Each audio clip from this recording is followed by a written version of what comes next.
Hello student, welcome to the Gyan Manjri Vidyapeeth online education. I Abhay Vyas is today resuming our computer subject with the new chapter. At last we have discussed about the introduction of a computer. Today onwards we are going to start with the chapter number 2, that is history and evolution of a computer.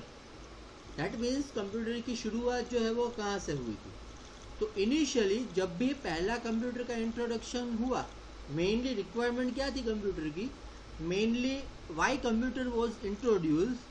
सो उसका main एक ही purpose था, that is calculation. So पहला जो computer का machine का invention हुआ, that is calculation purpose, उसका इन्वेंशन हुआ और उस मशीन का नाम था abacus. Right, abacus is the machine which is invented for the calculating purpose, जिसका मेन पर्पस था कैलकुलेशन परफॉर्म करना. राइट, और उसके बाद इन 1642 के अंदर बेस पास्कल ने एक कैलकुलेटिंग मशीन का डेवलपमेंट किया और उसका जो स्पेसिफिक वर्क था वो कैलकुलेटर, उसका जो नाम था वो कैलकुलेटर, मेनली वो कैलकुलेशन ही परफॉर्म कर पाता था. बट उसका इतना सारा उसके अंदर फीचर्स नहीं थे, वो लिमिटेड जॉब ही एग्जीक्यूट कर पाता. Then in 1619, right, in 1642 base Pascal was developed the calculator. In 1619 Leibniz developed a machine. उस मशीन के अंदर क्या होता था, एडिशन, सब्सट्रैक्शन, मल्टीप्लिकेशन, डिवीजन, सो ये सारे ऑपरेशन परफॉर्म होते थे. उसके साथ कैलकुलेट स्क्वायर रूट्स, और स्क्वायर रूट का कैलकुलेशन होता था.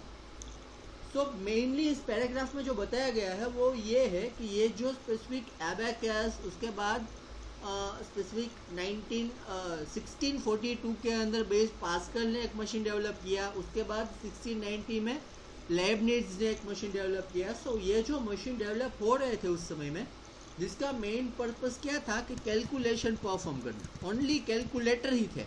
उसे हम कंप्यूटर ऐसा कह नहीं सकते नॉर्मली, उसे हम कैलकुलेटर मशीन ही कह सकते. After that the Charles Babbage ने इन 1822 के अंदर एक मशीन डेवलप किया, एक इंजन डेवलप किया, जिस इंजन का वर्क जो है वो कैलकुलेशन तो परफॉर्म करना है, बट वो कैलकुलेशन ह्यूमन के इंटरवेंशन के बिना वो कैलकुलेशन परफॉर्म कर लेता था. इतना पावरफुल जो है वो मशीन था. So after that in 1833 Charles Babbage ने एक मशीन डेवलप किया जिसका नाम है analytic engine. Right, Charles Babbage ने एक एनालिटिक इंजन जो है उस मशीन का डेवलपमेंट किया था. और ये एनालिटिकल इंजन जो है वो बेसिक उसने एक मॉडल बनाया था, उस कंप्यूटर का एक उसका बेसिक मॉडल बनाया था, जिसका मेन टास्क था एनालिसिस का वर्क करना. और ये एनालिटिक इंजन जो है वो एरिथमेटिक यूनिट, उसके अंदर एक एरिथमेटिक यूनिट था जो सभी कैलकुलेशन को परफॉर्म कर पाता था. और वो कैलकुलेशन नॉर्मल कैलकुलेशन तो परफॉर्म करता ही था, बट मैकेनिकल कैलकुलेशन भी परफॉर्म करता था. और उसके अंदर जो है वो रिजल्ट जो प्रोड्यूस होता था उसे स्टोर करने की, उसको इंस्ट्रक्शन को या तो रिजल्ट को स्टोर करने की कैपेसिटी भी थी उस मशीन के अंदर. That's why the Charles Babbage is a person who is known as the father of a modern computer. क्योंकि पहले के समय में जो हमने देखा ना कि 1642 1690, उसके अंदर हम नॉर्मल ऑपरेशन तो परफॉर्म कर पाते थे, लेकिन कोई एनालिसिस बेस्ड टास्क नहीं था और हम जो है वो रिजल्ट को स्टोर नहीं कर पाते. बट यहाँ पर जो है वो सभी एनालिटिकल बेस्ड टास्क परफॉर्म कर पाता था, कैलकुलेशन भी कर पाता था, और उसका रिजल्ट और सारी इंस्ट्रक्शन को भी हम स्टोर कर पाते थे. तो वैसा एक मॉडर्न कंप्यूटर डेवलप किया है चार्ल्स बेबेज ने. That's why Charles Babbage is known as the father of modern computer.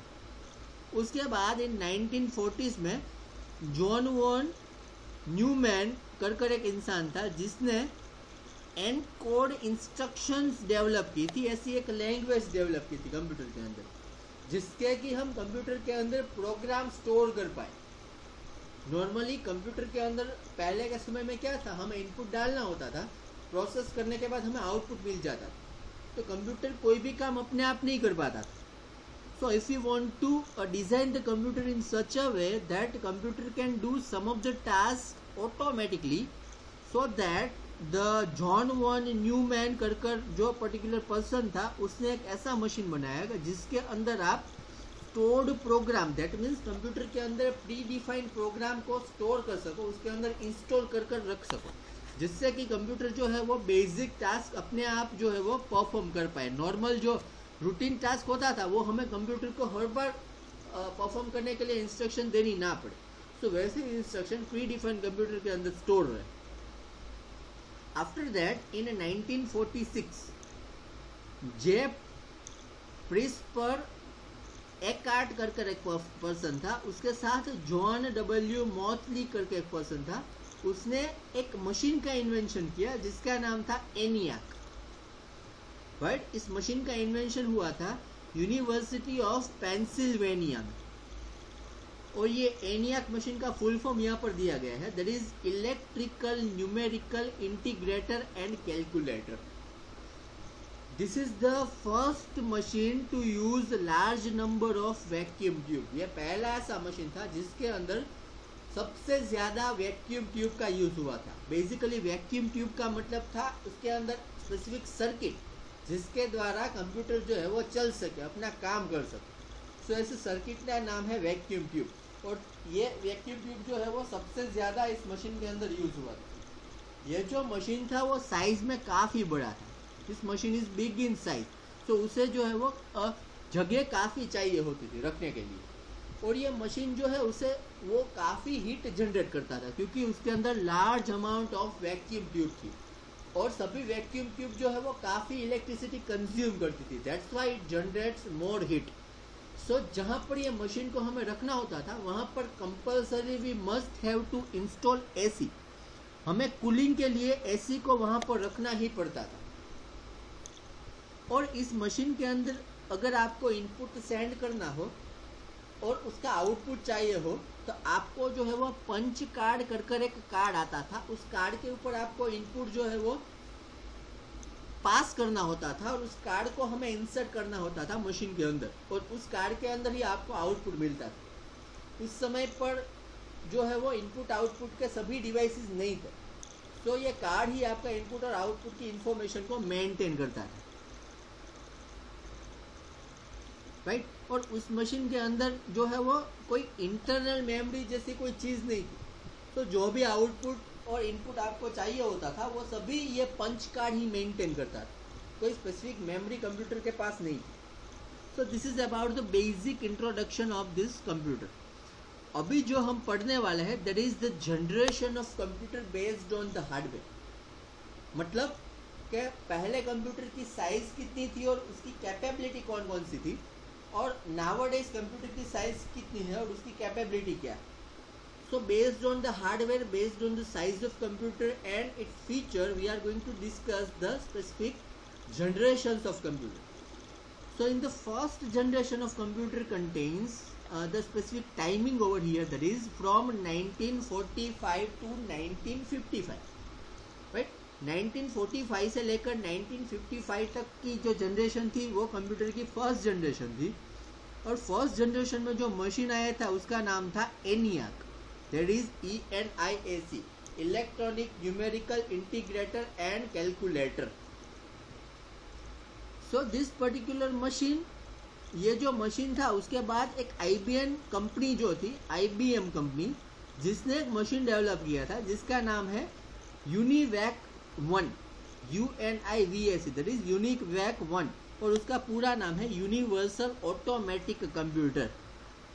ये कंप्यूटर का इन्वेंशन किया था मॉकली और एकार्ट ने 1951 में, राइट। सो ये मशीन जो दूसरा मशीन है that is universal automatic computer जो IBM ने डेवलप किया था।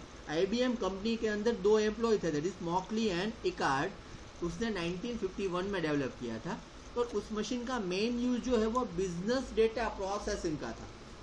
बिजनेस के अंदर जो भी डेटा होता है उसके अंदर उस डेटा का प्रोसेसिंग जो है वो इस मशीन के अंदर होता है। और फर्स्ट जनरेशन का जो मशीन था उसके अंदर कौन सी सर्किट यूज होती थी, तो वो सर्किट का नाम है वैक्यूम ट्यूब्स, राइट। उस मशीन के अंदर कई सारी वैक्यूम ट्यूब्स होती थी और सभी वैक्यूम ट्यूब जो है वो उसकी बेसिकली जब सबसे ज़्यादा वैक्यूम ट्यूब यूज़ हो तो वो मशीन जो है वो काफ़ी हीट जनरेट करता है, काफ़ी एनर्जी कंज्यूम करता है। तो इलेक्ट्रिसिटी उसके अंदर सबसे ज़्यादा कंज्यूम होती थी। मशीन की कद जो है वो काफ़ी बड़ा होता था। दैट मीन्स एक रूम के अंदर आप एक ही मशीन को इंस्टॉल कर पाते थे। मशीन जो है वो काफ़ी हीट जनरेट करता था और उसके अंदर काफ़ी मेंटेनेंस का प्रॉब्लम काफ़ी ज़्यादा था, क्योंकि वैक्यूम ट्यूब जो है वो काफ़ी हीट जनरेट करती थी। तो कई बार ऐसा होता था कि कई वैक्यूम ट्यूब जो है वो फेल हो जाती थी, तो मशीन के अंदर मेंटेनेंस का प्रॉब्लम आता था और इनपुट आउटपुट में ये मशीन काफ़ी स्लो था। सो पहले जनरेशन के मशीन जो है वो काफ़ी चैलेंजिंग मशीन थे, उसका यूज़ करना इतना ईजी नहीं, right. So this is about the first generation of computer. उसका मशीन का साइज आपको यहाँ पर इस फिगर में देखने को मिलेगा। ये जो पर्सन दिख रहा है वो पर्टिकुलर फिगर नंबर 2.1 के अंदर जो मशीन है उसका नाम है एनियाक।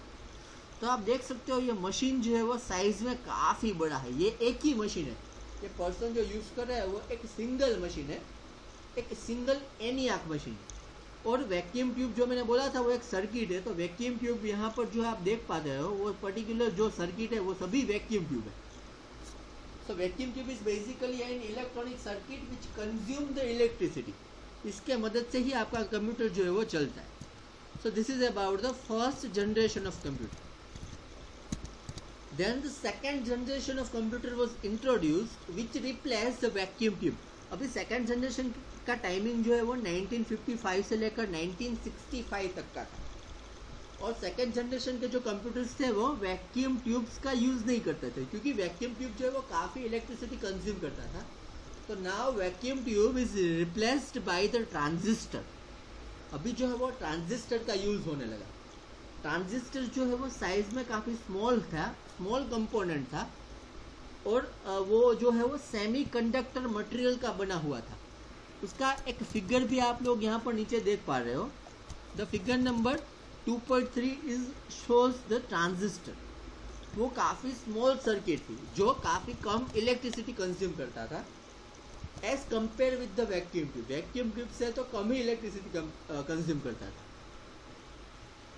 और इलेक्ट्रिसिटी कम कंज्यूम होने से this transistor will produce the less heat.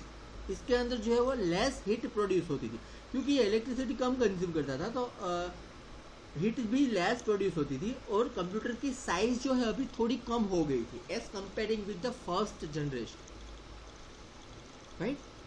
इस कंप्यूटर का जो यूज़ था वो नॉर्मली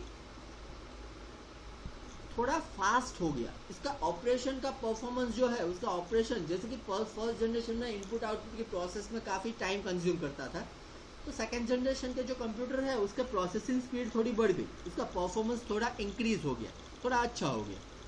इसकी storage capacity as comparing with the first generation, थोड़ी स्टोरेज कैपेसिटी भी इसके अंदर हमें मिलने लगी।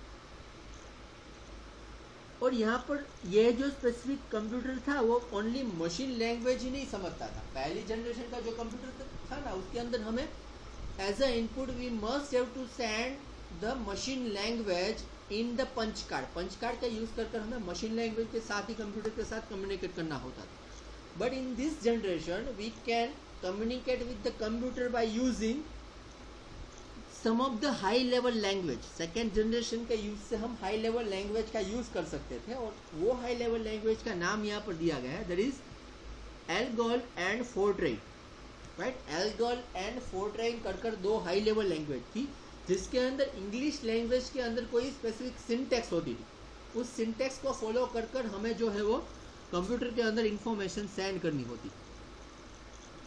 तो फर्स्ट जनरेशन में तो एनियाक करके एक मशीन था, तो सेकेंड जनरेशन के मशीन का एग्जाम्पल अगर मैं आपको दूँ तो उस समय IBM कर जो कंपनी थी उसने एक मशीन डेवलप किया था जिस मशीन का नाम था IBM 1620। ये उस मशीन का मॉडल, बट अगर एग्जाम में MCQ में ऐसा क्वेश्चन आस्क हो what is the example of second generation computer, तो IBM 1620, right. So this is about the second generation computer. Now we are going to discuss about the third generation computers. उसका time limits यहाँ पर दिया गया है. Timing था third generation computer का from 1965 to 1980. अभी थर्ड जनरेशन के अंदर ट्रांजिस्टर को रिप्लेस कर दिया गया एक नई सर्किट से जिसका नाम था integrated circuit, that is IC. ये सर्किट जो है वो एक सिलिकॉन चिप के अंदर फिक्स्ड होती थी. सिलिकॉन चिप का यूज़ किया जाता था और ये सर्किट जो है वो this silicon chip consumes less than 1/8 of each square on which many electrical component like diodes, transistor, capacitor. तो ये सारे जो कंपोनेंट्स दिए गए हैं ना, डायोड्स, ट्रांजिस्टर, कैपेसिटर, वो सभी चीज़ सिलिकॉन चिप के अंदर जो है वो एम्बेड कर होती थी, उसके अंदर फिक्स होती थी. तो ऐसे एक इंटीग्रेटेड सर्किट बनती थी.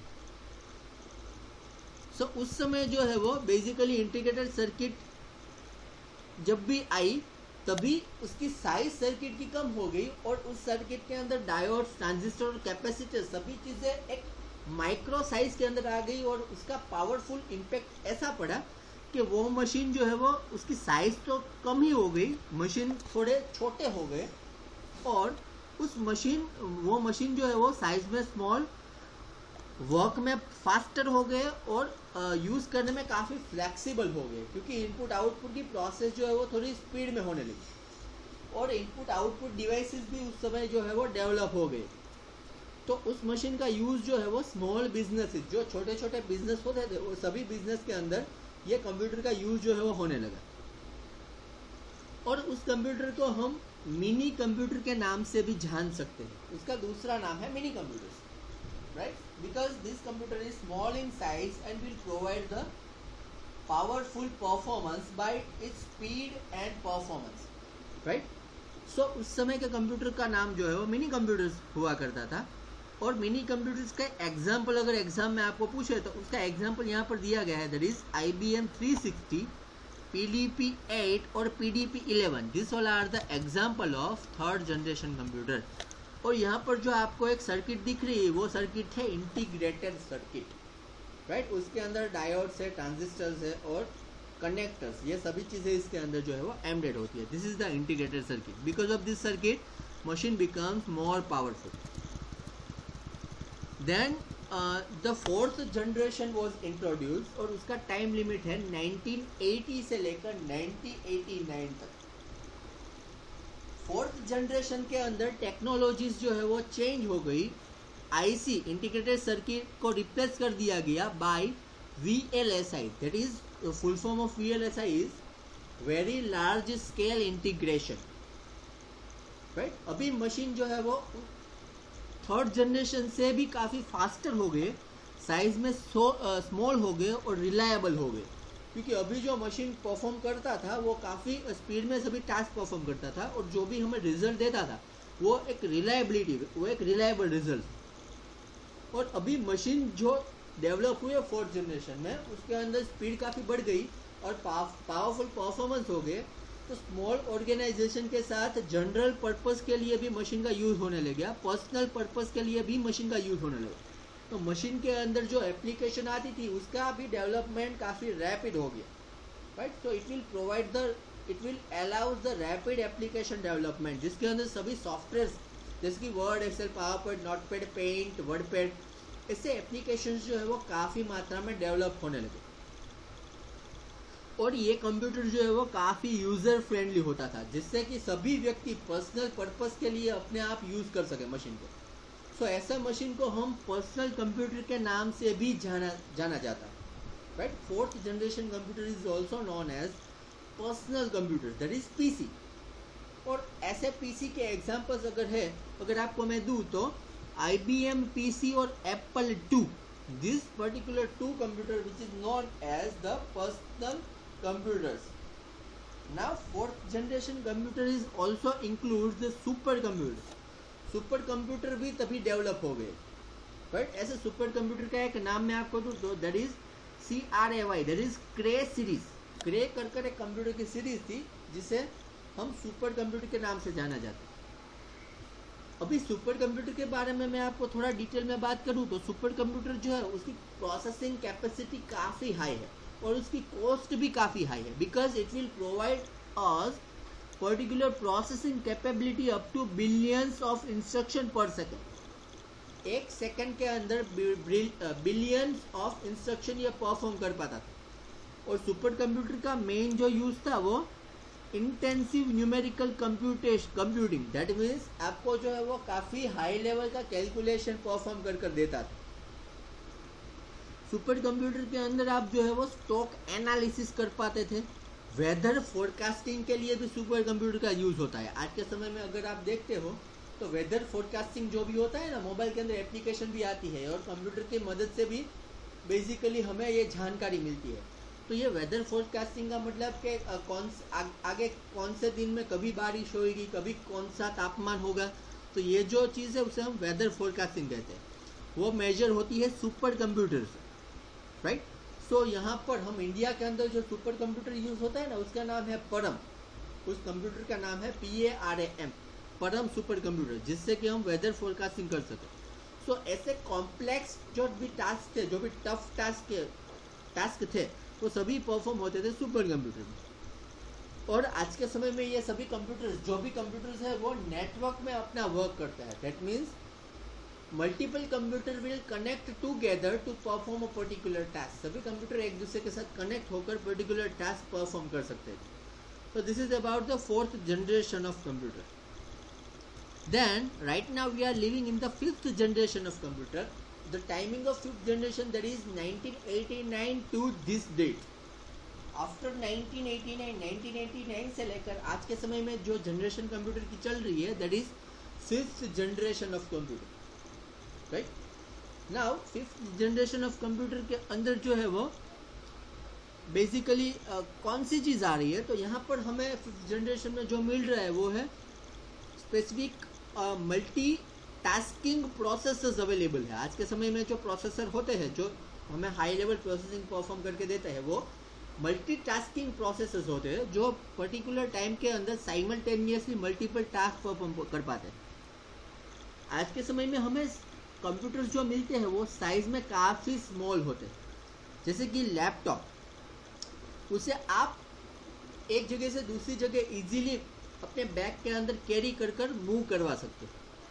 ये साइज में तो स्मॉल है ही, बट उसकी स्पीड जो है वो उससे भी बेहतर है। सबसे हाई लेवल स्पीड जो हमें मिल रही है वो हमें 5th जनरेशन कंप्यूटर में मिल रही है। आज का कंप्यूटर जो है वो यूज़र फ्रेंडली भी है, राइट। सभी यूज़र उसे इजीली यूज़ कर सके, सभी यूज़र को इतनी नॉलेज हो और उस नॉलेज के बेस में उस कंप्यूटर को इजीली ऑपरेट कर सके, वैसे इजी डिज़ाइन कंप्यूटर की होती है। और उसके अंदर जो भी प्रोग्राम डेवलप होते हैं वो भी काफ़ी इजी होते हैं। Then computer will provide us the connectivity features.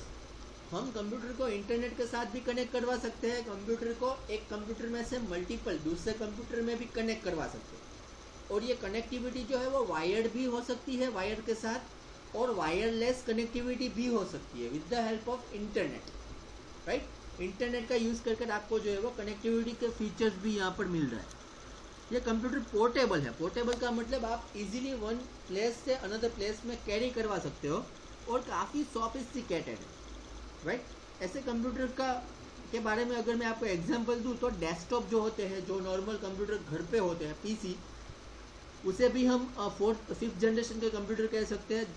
Notebooks भी आ रही है आज के समय में। लैपटॉप जितनी साइज होती है और लैपटॉप जैसा जो कंप्यूटर होता है उसे हम नोटबुक्स भी कह सकते हैं। सो ऐसे छोटे छोटे कंप्यूटर के अंदर जो है वो मेमोरी भी हमें पावरफुल मिलती है with the help of optical disk. उसके अंदर काफ़ी छोटे डिस्क की साइज़ काफ़ी छोटी होती है, बट स्टोरेज की कैपेसिटी काफ़ी बड़ी होती है। अप टू 500 GB से लेकर 1 TB तक हमें डेटा का स्टोरेज कैपेसिटी मिलती है। और हमें एडवांस्ड सॉफ्टवेयर टेक्नोलॉजी भी मिलती है, जैसे कि लैपटॉप के अंदर आपको ब्लूटूथ कनेक्टिविटी मिलती है, लैपटॉप कंप्यूटर के अंदर आपको वाईफाई कनेक्टिविटी मिलती है। तो ऐसा आपको एडवांस फीचर्स भी मिलते हैं। और ये कंप्यूटर के अंदर जो है वो नॉर्मली हमें यूज़ करने के लिए ऑपरेटिंग सिस्टम की ज़रूरत पड़ती है। और ये जो माइक्रो कंप्यूटर है उसका यूज़ आर्टिफिशियल इंटेलिजेंसी में भी होता है। दैट मीन्स आर्टिफिशियल इंटेलिजेंसी मतलब हम इस इस कंप्यूटर की मदद से रोबोट्स टेक्नोलॉजी भी बना सकते हैं, हम ह्यूमन रोबोट्स भी बना सकते हैं। तो ऐसा 5th जनरेशन के कंप्यूटर के एग्जाम्पल जो है वो यहाँ पर दिए गए हैं। So the example is given over there, that is IBM notebooks. IBM company ने नोटबुक्स कर एक लैपटॉप जैसे कंप्यूटर बनाए हैं। Then Pentium PC, Param 10,000 which is a super computer.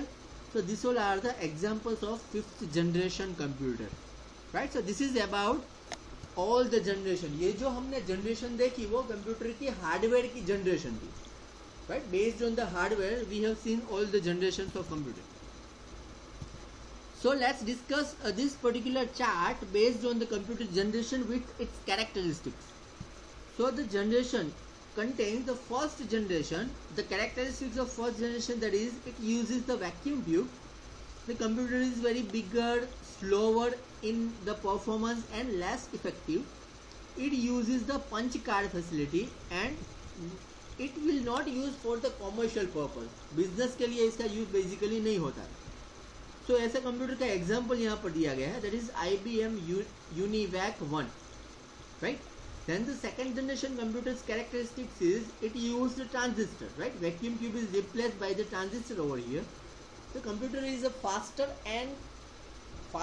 in performance and smaller in size than comparing with the first generation. And this computer provides us the high level languages, that is ALGOL and Pascal, right? This kind of high level language we will get. और उसका example है, computer का जो example है वो है IBM 1620. Then the third generation contains the characteristics as it use integrated circuit, right? Now transistor is replaced by the integrated circuit. ये computer जो थे वो फ्लेक्सिबल थे और साइज में काफ़ी स्मॉल थे, और इस कंप्यूटर का यूज़ जो है वो कॉमर्शियल पर्पस के लिए होता था और कॉमर्शियल एप्लीकेशन भी इसके अंदर इंस्टॉल की गई होती। और थर्ड जनरेशन कंप्यूटर को हम मिनी कंप्यूटर के नाम से भी जाना जाता था, और उसके एग्जाम्पल है IBM 360, PDP-8 और PDP-11। ये सभी चीज़ हमने पैराग्राफ में देखी है, वही यहाँ पर आपको चार्ट के अंदर दिखाई गई। Then the fourth generation contains the VLSI, that is very large scale integration circuit, और उस मशीन का मेन यूज़ था वो था रैपिड एप्लीकेशन डेवलपमेंट, जिससे कि नॉर्मल पर्सन भी कंप्यूटर का यूज़ कर सके, और हमें नेटवर्क कनेक्टिविटी भी फोर्थ जनरेशन के कंप्यूटर में मिलती थी। फोर्थ जनरेशन कंप्यूटर्स के एग्जाम्पल है IBM PC, Apple II, super computers like Cray नाम का जो कंप्यूटर है वो सुपर कंप्यूटर था, वो फोर्थ जनरेशन में डेवलप हुआ था। And at last the fifth generation was develop, and after 1988 to this time we have used the fifth generation. उसके अंदर हमें पोर्टेबल कंप्यूटर मिले और काफ़ी सोफिस्टिकेटेड उसका यूज़ हम कर सकते हैं। ये कंप्यूटर जो है वो काफ़ी हाई स्पीड प्रोवाइड करता है, यूज़र फ्रेंडली है, और नेटवर्क कनेक्टिविटी, राइट, उसके अंदर हम इंटरनेट जैसी हमें कनेक्टिविटी जो है वो अभी मिलती है। और इस कंप्यूटर की मदद से हमें आर्टिफिशियल इंटेलिजेंस जैसी टेक्नोलॉजी का यूज़ भी हम कर सकते हैं, दैट इज़ रोबोटिक्स। हम रोबोट भी डेवलप कर सकते हैं, और उसके एग्जाम्पल है IBM notebooks, Pentium PC and Param 10,000. This Param is a super computer, right? So this is all about the computer generation and their characteristics. So we are going to complete this lecture today. We will meet in the next video lecture with the new topic, that is generations of computer based on the software. आज के lecture में हम इतना ही रखते हैं।